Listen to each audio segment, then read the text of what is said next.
So basically, guys, this is what we're going to do. This is our first Hebrew Sketches study. And as you probably know, the Hebrew language is very action-oriented. Everything in Hebrew boils down to verbs. And verbs are spelled with 3 letters. It's the way the language is. 1 letter, 2 letter, 3 letters, and you have that little 3-letter root. So and a root in Hebrew is a shoresh. So we would call a verbal root a shoresh. And this is an example of a shoresh. Aleph, Gimel, Resh. And by the way, you're joining on the live classroom page of the website, of course, and there is a video chat there. And I'm just gonna check in with you guys to make sure this is all good. I'm live. How is it? Question mark. All right. Okay, good. And Lisa says sounding good. So guys, write your comments, write your questions. I have another screen set up here, and I can see them pretty much real time. And I'll be happy to interact with you and respond to your questions and comments. Okay, and Mike says it's all good also. Oh, what a relief. I'm just so happy to be spending this time with you guys right now. So, and like I said, this is our first Hebrew Sketches study like this. I'm doing it live, and of course it'll also be available to our supporters, our subscribers and volunteers, and who not. Who not is like the personal equivalent of whatnot, right? And so, I send out a weekly supporters email on Sunday, and I will include a quick link to this for those of you who aren't able to join live. But if you are able to join live, then basically your names are going to go down in immortality, because you can ask questions and make comments, and I'll interact with you. All right. So here we have this verb, agal, and it most literally means to collect or gather. And from this verb agal, we have a couple different forms that it takes to mean an epistle, like a handwritten letter, a bowl, or a coin. And maybe you're like, Izzy, like seriously, that's so nerdy if you love the language, but how is that relevant to my life? Like really, how is that? How are you going to make this practical for me? And you know what? We are all about discipleship to Yeshua. I want these understandings to be practical for you. So as we go through the study, I'm going to do my best, all right? So basically what we're going to do first is we're going to look at an example in Scripture of how this verb is spun out into these different forms, and then we will we'll connect the dots and we'll make some applications together, all right? And hopefully this will be somewhat interactive for us all. All right, so this, guys, is the first example of this. So we have the verb agal, and of course, this last letter is the letter resh, and in English we would say resh. The letter R is funny that way. Like in some languages, it's like it's like in English it's R. In Spanish, it's more rolled, from my understanding, and I have virtually no Spanish skills, so I'm not even going to pretend to roll the R. And then in Israel, it almost sounds more French. It's more gutturalized, like resh. So you would say this like agal if you were Israeli. And I want to teach you as much as possible the Israeli pronunciation of letters, so that when you go to Israel or when you talk with Israelis, you'll be able to understand them, and they'll be able to understand you, and they won't look at you like you're from the Paleolithic era. Let me say Paleo because we had a question on Periscope this afternoon about Paleo Hebrew and what exactly that is. All right, you don't want Israelis to look at you as the Paleo Hebrew. All right, so agal. And agal, as a verb, it means to collect or gather. Here's an example. In the Torah, in the book of Deuteronomy, or Devarim, chapter 28, verse 39, we read this: "You shall plant and cultivate vineyards, but you will neither drink of the wine nor gather the grapes, for the worm will devour them." And of course, this is in the litany of curses. Now, let's look at this in Hebrew.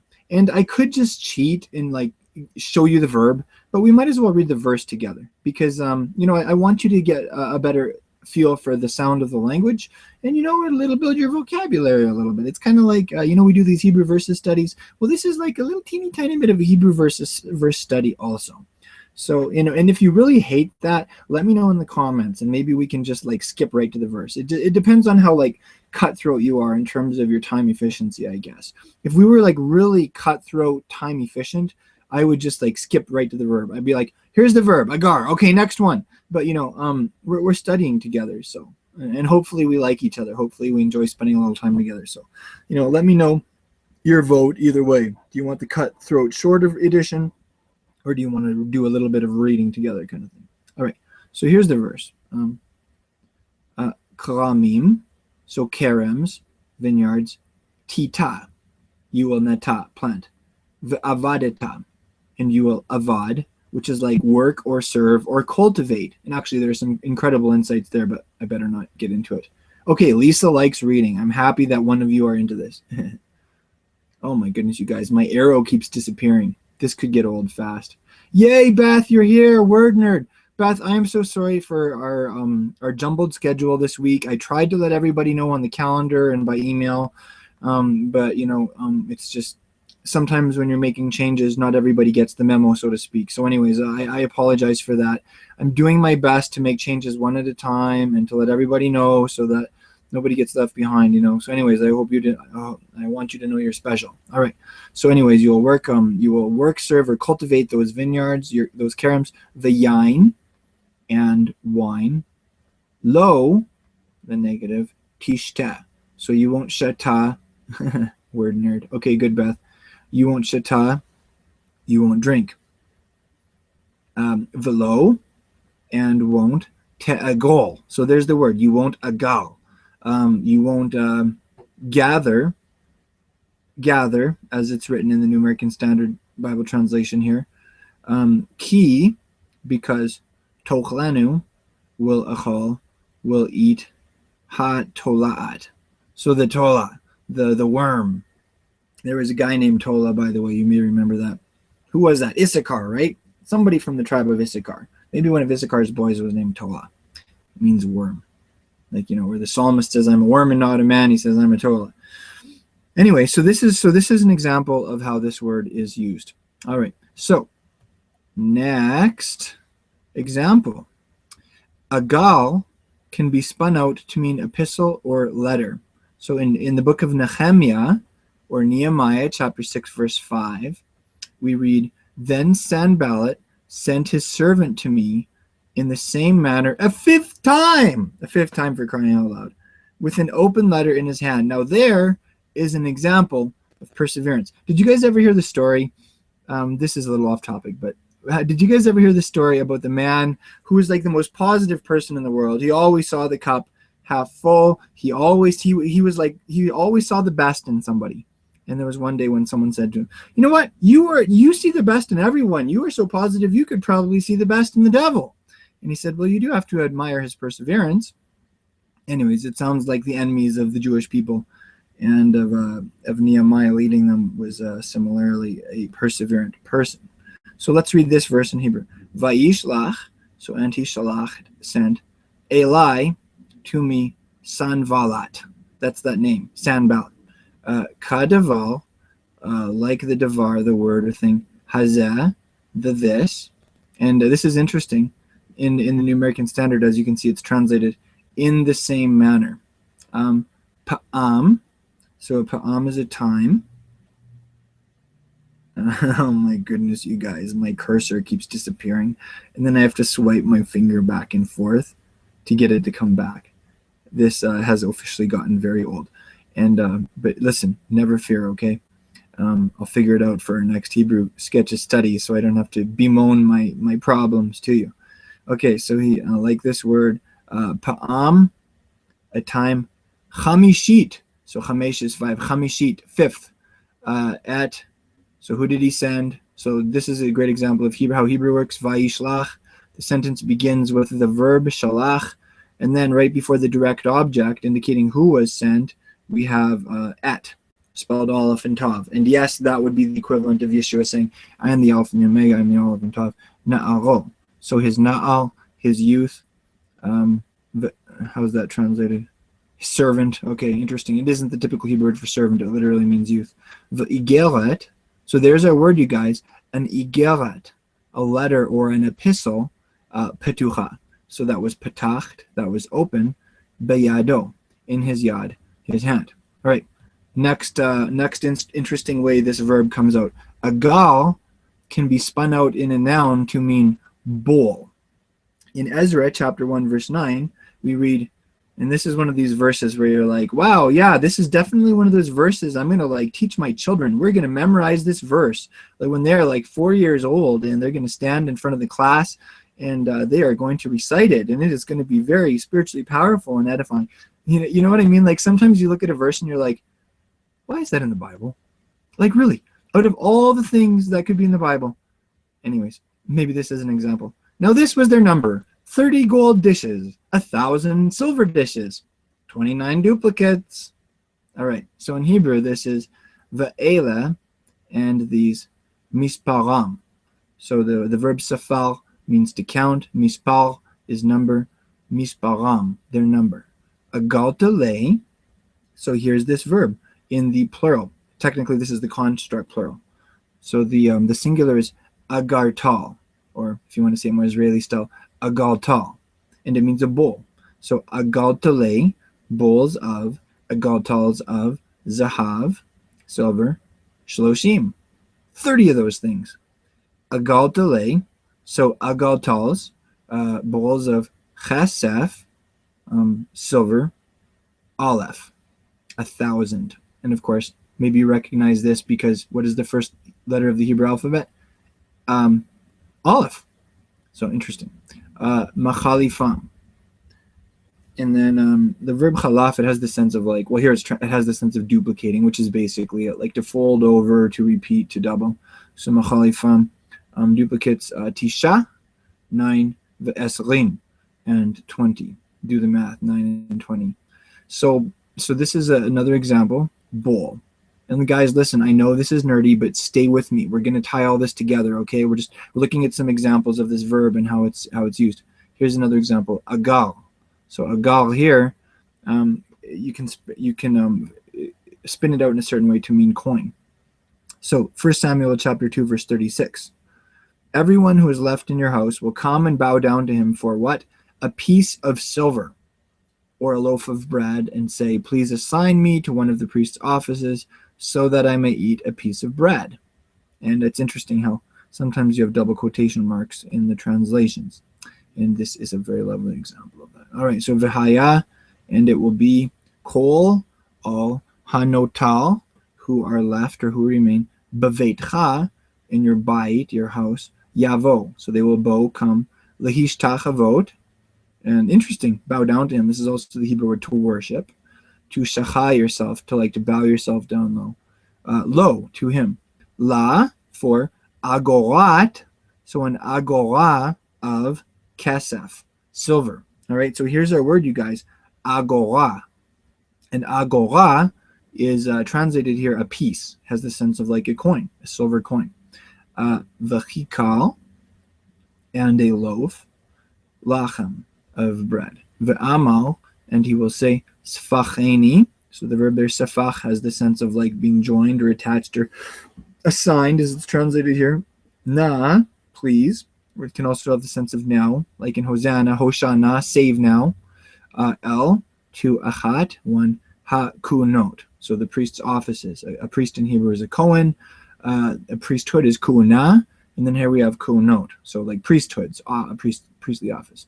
Le'echol, to echol, eat. Pat, a piece or of lachem. Looks like we lost a letter there. Sorry, guys. Lachem. Hopefully that won't throw the cosmos into a state of disorder. All right. So agal, coin. Now this is something. I have a little show and tell object for you here. Sorry, this isn't the clearest picture. Blame it on Wikipedia. But basically, guys, in Israel today, you have little coins, a 1 agura, and then you also have a 5 agurot and a 10 agurot. Now, I'm trying to remember. I think in new Israeli money, I don't think there even is a 1 agura anymore. And I'm not even sure about the 5. I'm trying to remember if I saw 5 agurot in Israel. Yeah, I'm pretty sure I've seen those. Anyway, what is more common is a 10 agurot. 10 agurot. That's like a tenth of a shekel. And generally speaking, you get, you're going to get 3 or 4 shekels on the US dollar.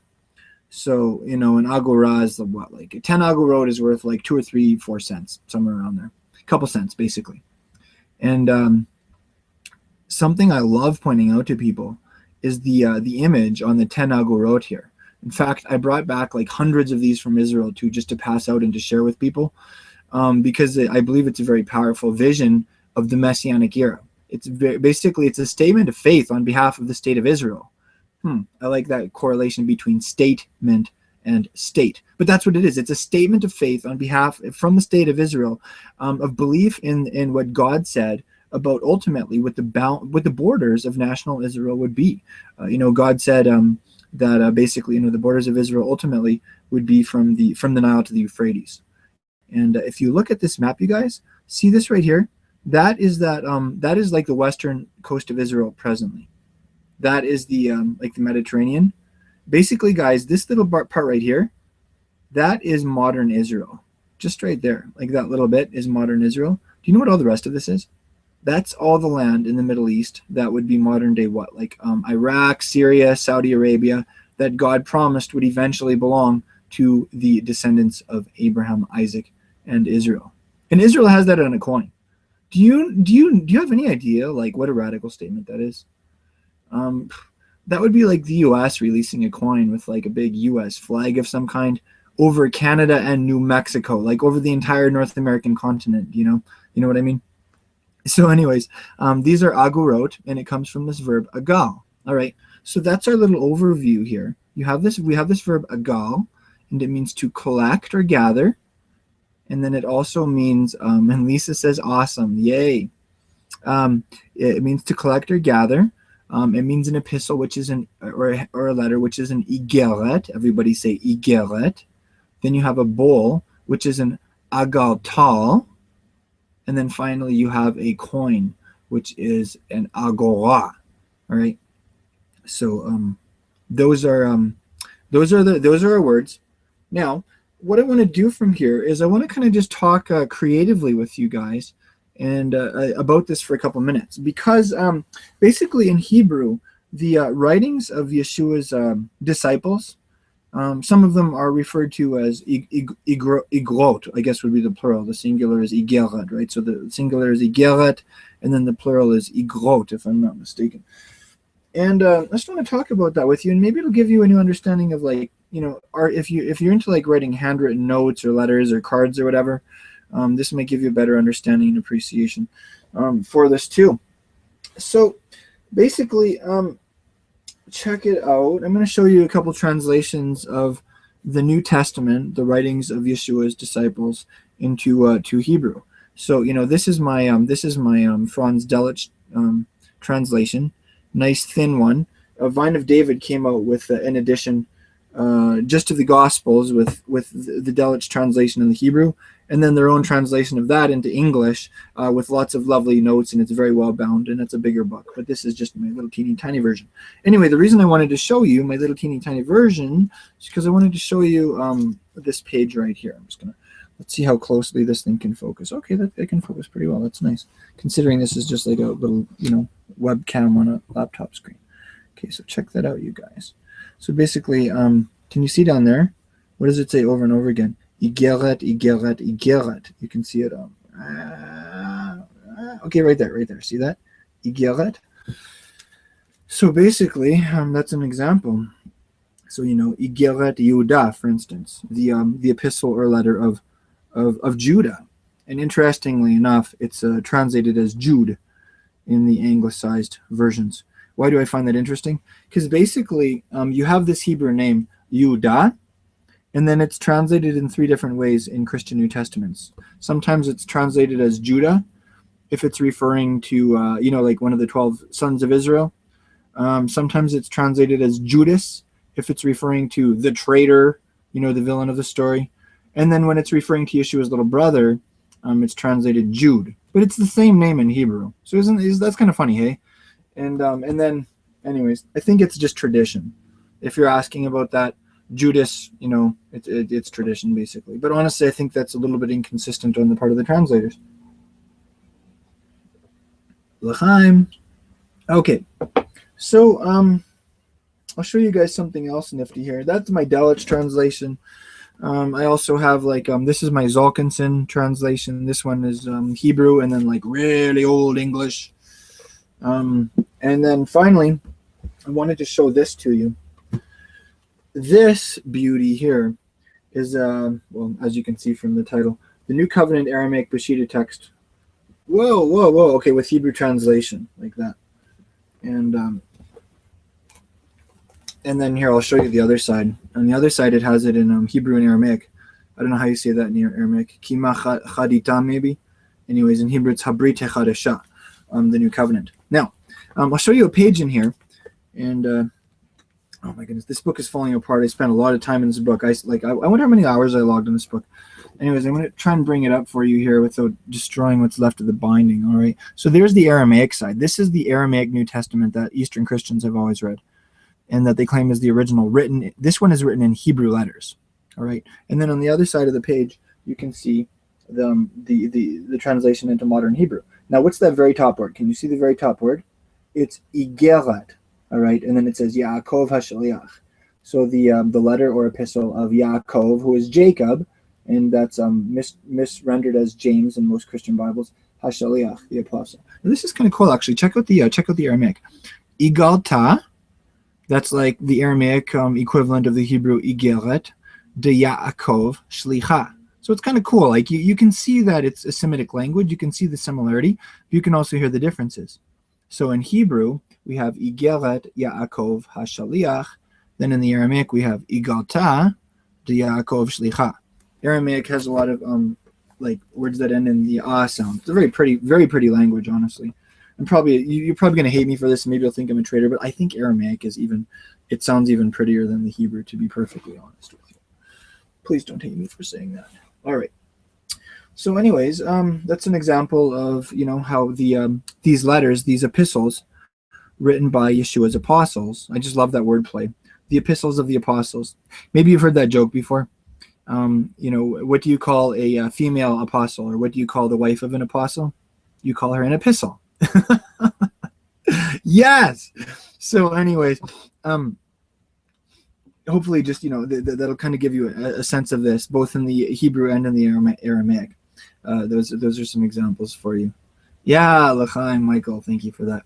All right, so now here are some questions. Here's some questions for you guys. Here's the first one. What are the connections? This is something I love doing too, honestly. I love asking, so what are the connections between these words, And so here's an example. And I have my notes, up on my other screen above the laptop. So if you notice me looking up, I'm not looking at an angel or something like that. And I'm not getting distracted. I'm looking at my notes, okay? So let's just get that out there in the open right now. Okay, so my first question is, what's the connection between handwritten notes or letters or cards in the act of collecting?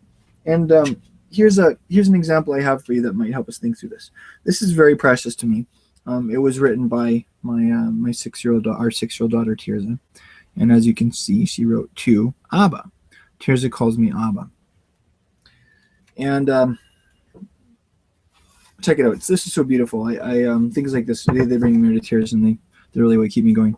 She wrote, as you can see, I love you, Abba, and I'm thankful for all your hard work.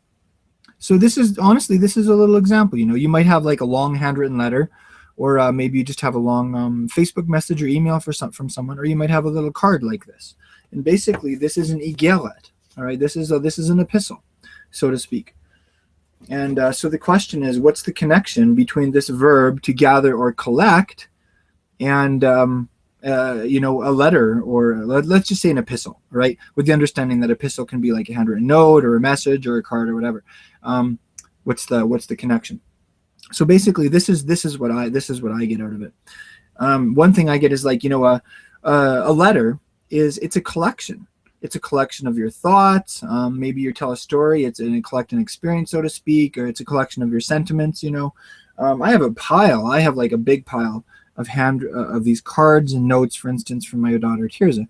It's a collection of them. I have a collection of them.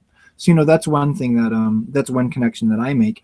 And as I pose these questions, and as I share some thoughts with you, do feel free to write your thoughts in the comments also. And I'm looking forward to reading those, so we can kind of make this as much as possible a group discussion. Beth says we quip. When someone is clueless, he wouldn't know an epistle from an apostle. Really, Beth? And you're in Australia. I have to admit, I've never heard that expression in my life. So maybe that's an Australian thing, but that's funny. he wouldn't know an epistle from an apostle. I'm totally going to use that, and I will credit you as the original genius behind that quotation. So yes, great example. I love that. So that's one connection that I can draw. Now here's another connection. Now here's another question. How is a letter, an igeret, related to how is it like a bowl, an agaltal? And here's an example that I thought of. Basically a bowl, like you fill a bowl up. It's a container. It holds something, and really you can pour your heart out in a card or in a letter. And in a sense, it's like a bowl filled up with your personality and your emotion. So that's a connection that I make.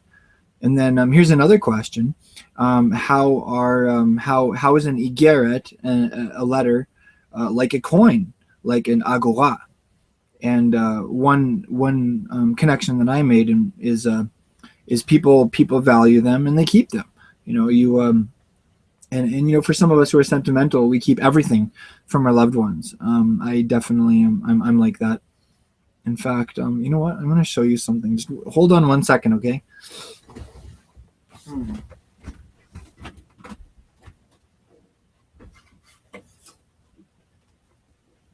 Okay, here's an example. Here's a personal little example of this from my life. So my mom, my Ima, she bought me a big bag of like organic coffee from Costco before we headed down for the States this last year, and she gave it to me for my birthday. And after I finished the bag, she wrote a little note on it, and so I kept the note. I cut it out and I kept the note. So here's a little example for me. And in ways, this is like a coin for me. Like this is something valuable to me, right? So check it out. See, she wrote, "Happy birthday, dear Izzy. I love you. Your Ima." Smiley. My mom is like the smiley queen. Seriously, she writes smileys on everything. In fact, I wonder if I could do this. I wish I could show you my laptop, because one time when we were staying at her place, she went on a rampage with like smiley stickers, and she stuck smiley stickers all over my laptop, not on the screen, but just all around. Unfortunately, I had to take some of them off, but I did keep one of them. And you know what I could do?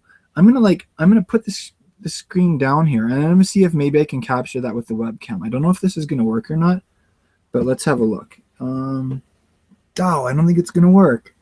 That's disappointing. Is there some way that I could use my phone? You know what? Let's check. I'm gonna try to use my phone, and maybe I can use like the selfie camera. 1 second. Let's do this. Hopefully you guys don't mind. Okay. And Beth says, to find out what a book contains, we go to the table of contents. Book contains. Okay, yeah, right. Contain. Good point there. Book contains something. Letters contain. Bowls contain. Okay, so they're all containers. Very cool. Great example. Yes. So here, let's see if we can do this. This is going to be interesting. So we're going to get the selfie camera on here. Okay, and then I'm gonna see if I can use it to reflect. Okay, guys, hopefully you don't mind me doing this. Hopefully none of you think this is like unprofessional of me, but it's like we're hanging out and we're friends and we're studying together and just kind of hopefully having a little bit of fun together too. So what I'm trying to do is get my phone. Oh my goodness, this is freaky. Okay. I'm trying to get my phone to like reflect down so you can see the smiley face that it's like right there. It's right there. It's so close. Or is it? Okay, there it is. I don't think you're going to be able to see it, are you?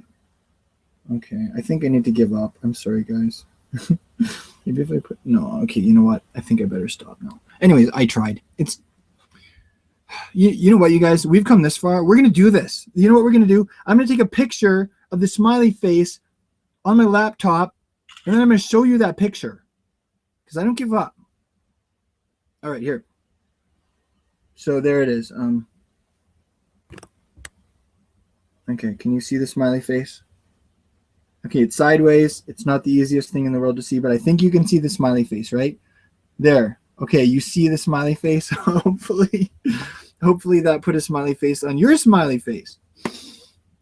So let's keep going here.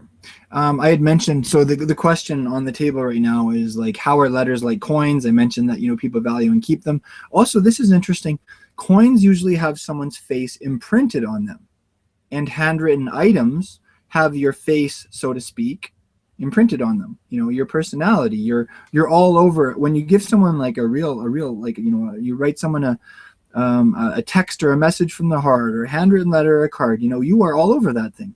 It's very personal.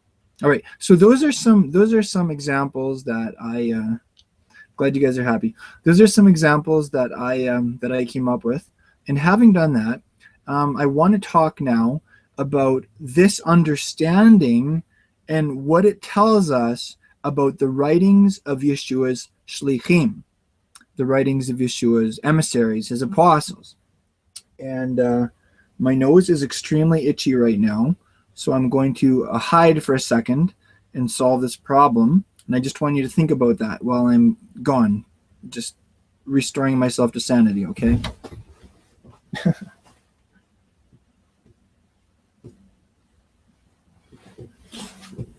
Okay. So, I've been restored to sanity.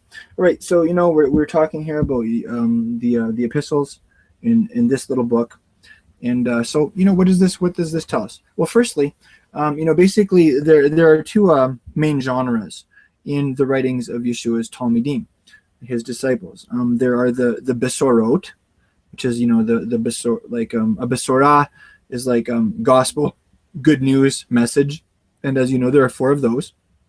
And then the 5th is kind of along those lines. It's like Luke book 2, basically. And then other than that, you just have a bunch of letters, igrot, and they're written by how many guys? Let's think about this for a second. Basically, their Hebrew names are Shaul, or Saul of Tarsus, Shimon Kepha, Simon Peter, Yochanan, or John, Yaakov, or Jacob, James, and then Yehuda, Judah, or Jude. So basically, you have a collection of letters written by 5 of the early disciples of Yeshua. And what's neat is 2 of those guys were actually his little brothers. They grew up with him. He was their big brother, growing up. Technically half brother, I guess, because God was Yeshua's real dad. But they grew up as brothers, basically. So it's very special, actually, that we have some letters from these men. So here's the first question: what's the connection between the epistles and the act of collecting? An epistle is an igeret, and then the verb to collect is to agal. And here are some things that I came up with, and feel free to think through this with me. After the Gospels, the New Testament is essentially a collection of the letters Yeshua's disciples wrote. So the New Testament, as we call it, it's a collection of the writings of Yeshua's disciples. On a physical level too, these letters are what the church, us as the community of Yeshua's disciples, what we're gathered around. So really, it's the writings of Yeshua's apostles that unify us. They collect us. Really, like, where would we be if we didn't have the New Testament? Or even where would we be if we only had the Gospels? If we didn't have those subsequent writings from Yeshua's disciples, man, like, we would be in a bind. And so really, it's the scriptures. We have our unity in the person of Yeshua and in the writings about him. We gather around God's holy written word. We read it together, we study it together, which is what we're doing right now, actually. We are gathering using the internet as a tool to study the scriptures together. So that's one example. It's kind of like they collect us. So one encouragement for you, let's say if you have a fellowship, is if you're beginning to experience some ungathering or some discollection, so to speak. If you're experiencing some kind of those kinds of things, maybe you need to just get back to the basics. Maybe you need to get back to the fundamentals of the scriptures and just reading the word together and talking about the big ideas of the word, the big picture. It's really easy to miss the forest for the trees when it comes to the Bible. People get all obsessed with all of these little, like, biblical trivias and all of these, like like all of these little details that don't really matter. You know what I mean? And so sometimes I think we really just need to focus on the big picture, and we need to get back to the Bible. And that can sometimes save fellowships and congregations. So that's something practical for you. Here's another question: How are the epistles like bowls? How is an igeret like an agaltal? And the answer that I thought of is they're containers. Basically the epistles, they're filled with history, they're filled with knowledge, they're filled with practical instruction from the Messiah. And this, of course, includes the writings of the Apostle Paul. Something that absolutely shocks me is when people begin studying, the Jewish roots of Christianity, and before long they begin questioning the writings of the Apostle Paul. This should never happen. Now, I can understand, honestly, why that happens, because some stuff in Paul's letters, it's hard to understand. Simon Peter said that in their generation at the end of 2 Peter. In fact, I might as well read that for you while we're on the topic, if I can remember where I put my English scriptures. Give me a second. Let me go grab that.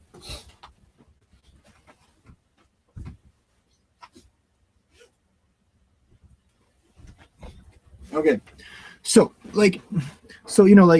there are some things in Paul's writings that are hard to understand, and it's easy to if you don't read them in the context of the rest of the Bible, and if you don't read them in the context of the Acts of the Apostles, which says that Paul continued to be a Torah observant Jew for his whole life, Torah observant, then you're just going to miss it. You are definitely going to just butcher Paul's letters. And unfortunately, the majority of Christianity has butchered some things in the writings of the Apostle Paul because they have not understood that he continued to be Jewish and he continued to practice Judaism.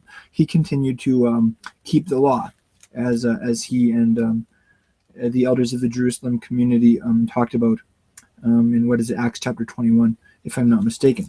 So anyway, 2 Peter chapter 3, what does Peter say? He says in 2 Peter chapter 3, verse 15, just as also our beloved brother Paul, according to the wisdom gave him, wrote to you, as also in all his letters, speaking in them of these things, in which are some things hard to understand, which the untaught and unstable distort, as they also do the rest of the scriptures, to their own destruction. So, there's a warning, basically. There's a disclaimer in the Bible about the writings of the Apostle Paul, that, if you are untaught, you might twist his writings. If you are unstable, you might end up, what does it say here? Distorting some of the things in his letters, along with the rest of Scripture. So anyways, that's a little warning. So, I understand why some people are like, I don't know what to do with Paul, man. Really, like, okay, hey, shalom, Mandy. Mandy made it on. Welcome, Mandy. We're so glad you're joining us here, and I'm sorry for the bother. But anyways, yeah. So for instance, like if you start practicing Judaism, let's say you start keeping the feasts, what's the first thing that some of your Christian friends are going to say? What about Galatians? Like they're going to throw the book of Galatians at you because the book of Galatians has been misinterpreted.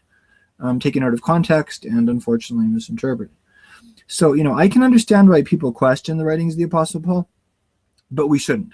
What we can question is the traditional interpretations of those writings. So do you see the difference? Don't question Paul and his letters, but definitely question some of the traditional teachings that people have come up with from them. All right. So, that's a little encouragement for you there. And then finally, the last question I have for you from this is, how are the epistles like coins? How is an igeret like an agora? And here are a couple examples that I thought of. They're very personal. These epistles are very personal. Each one, like, yes, they're God's inspired word. I do believe that. I take apostolic teaching very seriously, but they also have the personality of their authors stamped all over them. Just like a coin has a little face on it, every one of these epistles has a little face on it also. You read, for instance, James compared to John, compared to Paul, they have very different styles. They have different things they focus on. They have very different ways of coming across. And that's the beauty. That's one of the beauties of Scripture also, that God doesn't destroy your personality, and God didn't destroy the personality of the authors of Scripture, but God breathed through them, and He inspired them to write His truth in their own, like to some degree, in their own words and in their own styles. And you can see that in the prophets of Israel too. There's a big difference between, let's say, the writings of the prophet Isaiah and the writings of Amos. Isaiah is very flowery and eloquent, very high Hebrew. And then Amos, he said he was one of the sheep herders from Tekoa. He kind of talks like a rancher, a cowboy. Like his Hebrew is just really simple and really direct and straightforward. And you can see that throughout Scripture. And you know what? And as I mentioned, that's something I love. I love that God doesn't destroy our personalities, but God fills our personalities with life, and He breathes His Spirit through us, and we are able to express His glory and who He is and His truth in our own words. Okay, and Beth says, it took me a while to warm up to Paul till I started framing his words in historical and cultural context. He's not the woman hater I perceived him to be. I hear you there, Beth. I definitely hear you there. In fact, I recently had a student, I'm not going to say who, but he emailed me because he wasn't sure about us having Ali Khana teach modern Hebrew classes on our website because of a misinterpretation of Paul, where he said, I don't allow a woman to teach. And so, I kind of hopefully I helped to kind of talk him through that a little bit and said, well, basically, well, there are a couple different approaches I took. One was Paul said that women pray and prophesy. And I said, clearly it's accepted that a woman can be a prophetess and a woman can deliver a prophetic word. What's the difference between that and teaching? Because Paul had said, I don't allow a woman to be in a position of authority over man. And honestly, I'm more of a complementarian than an egalitarian, to be honest with you, in terms of some of my interpretations of Scripture. But at the same time, I'm also a big believer in kind of like the house church style of gathering and being community. And a lot of these wars, these gender wars, are moot questions when you get back to getting together like the early church without so much formality and programmed, kind of canned services and controls and kind of religious titles and positions. You axe all of that, and most of the gender wars goes out the window, to be honest with you. But anyway, and then one other thing I pointed out was Priscilla and Aquila. It says very clearly, when it mentions them, firstly, it mentions Priscilla first. She must have kind of been the talker of that couple. And, it says that they took Apollos aside and they explained to him more accurately the way of God. So there, Priscilla was teaching Apollos, and she was explaining to him more accurately the way of God. So anyways, I know that's a bit of a rabbit trail, but I just want to be able to talk with you guys about some of these things and questions as they come up. So so basically that's a connection I see between how an epistle is like a coin, how an igeret is like an agora. It has a face on it. It's very personal. And then here's my last thought for you. They're also something to be valued and kept. Just like a coin, we value the writings of Yeshua's disciples. We keep them. And here's a big question for you on an individual level: how do you do that? How do we on a practical level do we value God's word? How do we keep these writings from Yeshua's disciples? And the answer is we study them on a regular basis, we contemplate them, and we live them out in our own lives. So, my friends, that is that's what I got for you there. Just a second here. So basically, guys, we have this verb agal, and then we have these 4 different things that it means: to collect, an epistle, a bowl, and a coin. And that is my meditation for you today from this Hebrew word. So I hope that this is our first Hebrew sketches study. I hope this has been useful for you. I hope you're able to I hope this encourages you in your spiritual path. I hope you're able to walk away with some practical applications from this. Hopefully you've grown a little bit in your Hebrew understanding, and even hopefully we beefed up your vocabulary a tiny bit.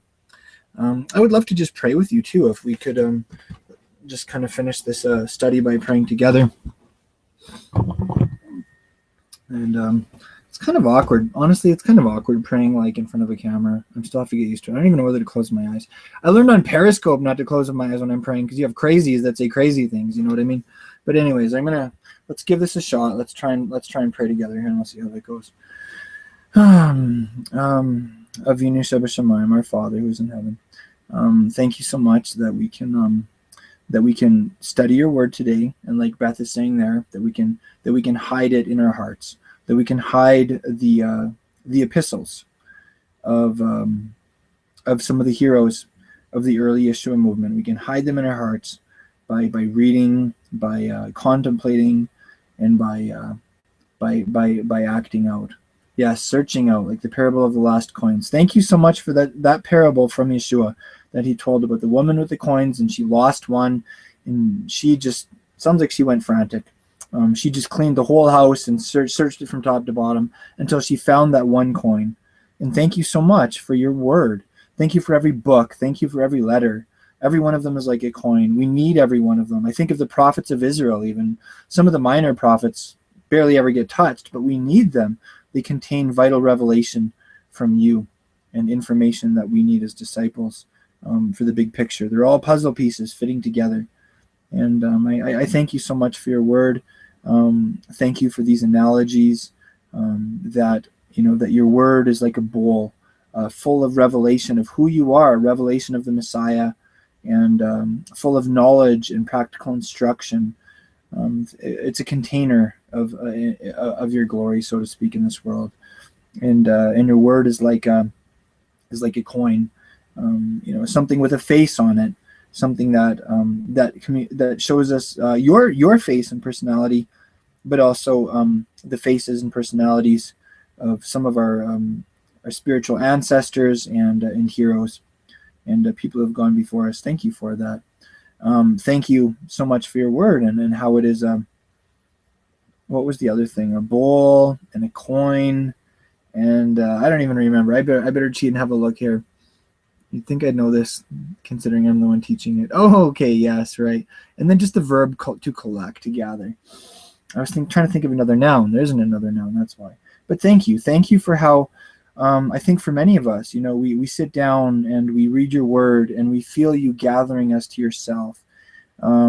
You are collecting your people from all around the world through your word, and I thank you for calling me.